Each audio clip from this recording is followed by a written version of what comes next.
हिंदी में हम कल्पना की दर्द भरी कहानी बताने वाले हैं। कभी कभी अपनों के लिए अच्छा सोचना कब बुरा बन जाता है हमें पता भी नहीं चलता। कल्पना के साथ भी कुछ ऐसा ही हुआ। तो आइए हम जानते हैं कि क्या है कल्पना की दर्द भरी कहानी। कल्पना एक मध्यम वर्ग परिवार से थी जिसने अपनी स्नातक की पढ़ाई पूरी कर ली और अब वो अपने घर पर ही छोटे स्कूलों में बच्चों को ट्यूशन पढ़ाती थी। कल्पना का रंग गोरा था और वह दिखने में बिल्कुल गुड़िया की तरह थी। कल्पना के माता पिता उसकी शादी के लिए एक अच्छे लड़के की तलाश कर रहे थे। तभी कल्पना के मामा एक लड़के के बारे में बताते हैं। वो कहते हैं कि लड़का का नाम राहुल है, वह किसी कंपनी में मैनेजर के पद पर है और महीने के 70,000 कमाता है। कल्पना के माता पिता ने लड़के की फ़ोटो देखी तो उन्हें लड़का पसंद आ गया। जब कल्पना की मां ने कल्पना को लड़के की तस्वीर दिखाई तो कल्पना ने कहा, जब आप दोनों को पसंद है, लड़का पसंद है, तो मुझे भी पसंद है। अब लड़का और लड़की वालों के परिवार ने मिलकर शादी की तारीख तय कर दी। कल्पना के माता पिता बहुत खुश थे कि उसकी बेटी की शादी एक अच्छे घर में हो रही है। पूरे धूमधाम से कल्पना की शादी हो गई। अब कल्पना अपने बचपन के घर को छोड़कर एक नए घर चली गई।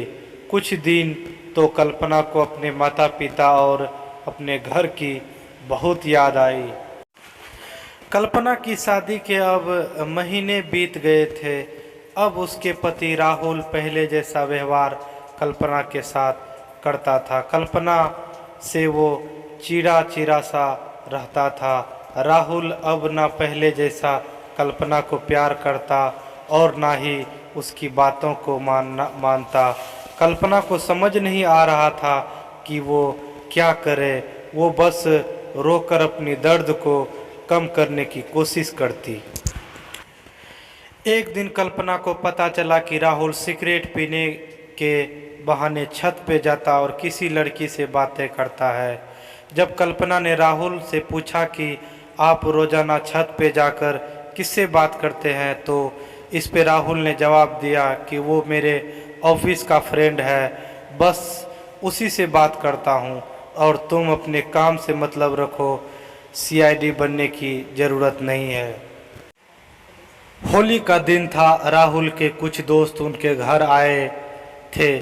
सभी ने घर पर पार्टी किया।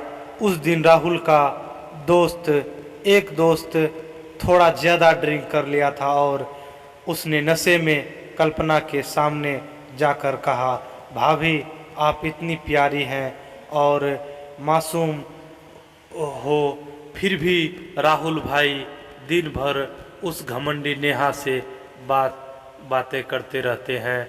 लगता है कि आप राहुल भाई का सही से ख्याल नहीं रखते। ये सुनकर कल्पना का शक अब हकीकत बन चुका था।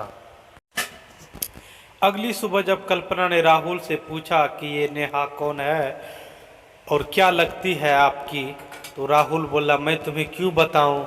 कल्पना ने बोला, मैं बीवी हूं आपकी। राहुल बोला, देखो तुमसे पहले वो मेरी लाइफ में आई है।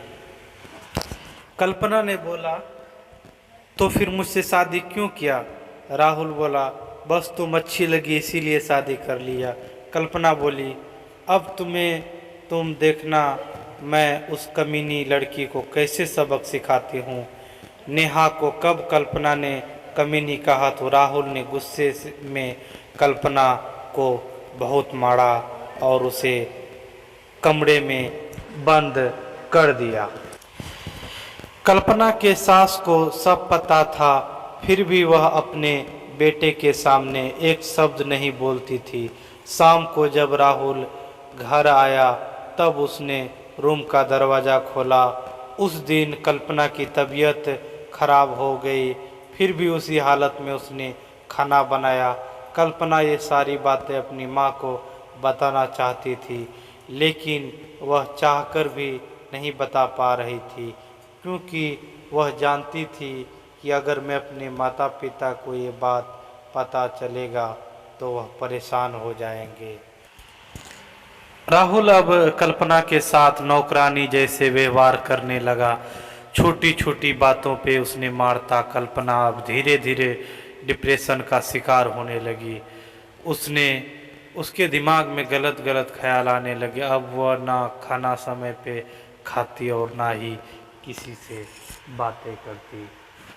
आखिरकार एक दिन कल्पना ने रूम में फांसी लगाकर आत्महत्या कर ली। कल्पना ने आत्महत्या का कारण किसी को नहीं बताया, लेकिन उसके सास को पता था कि कल्पना ने आत्महत्या क्यों की। दूसरी तरह कल्पना के माता पिता का रो रो कर बुरा हाल हो गया। कल्पना की मां ने पुलिस को आत्महत्या का कारण उसके ससुराल वालों को बताया। पुलिस राहुल और उसके माता पिता को ले गए, लेकिन पैसे के दम पर कुछ ही दिनों में राहुल और उसके माता पिता जेल से छूट गए। जीवन में अक्सर अच्छे दिखाने वाले इंसान अच्छा नहीं होता, उसके अंदर कहीं न कहीं बुराई छिपी होती है और वही बुराई किसी की ज़िंदगी को बर्बाद कर देती है। कुछ ऐसा ही कल्पना के साथ हुआ। दोस्तों, यह वीडियो आपको कैसा लगा? यह वीडियो से आपको क्या सीख मिली? दोस्तों कमेंट में ज़रूर बताएं और वीडियो को लाइक शेयर सब्सक्राइब ज़रूर करें।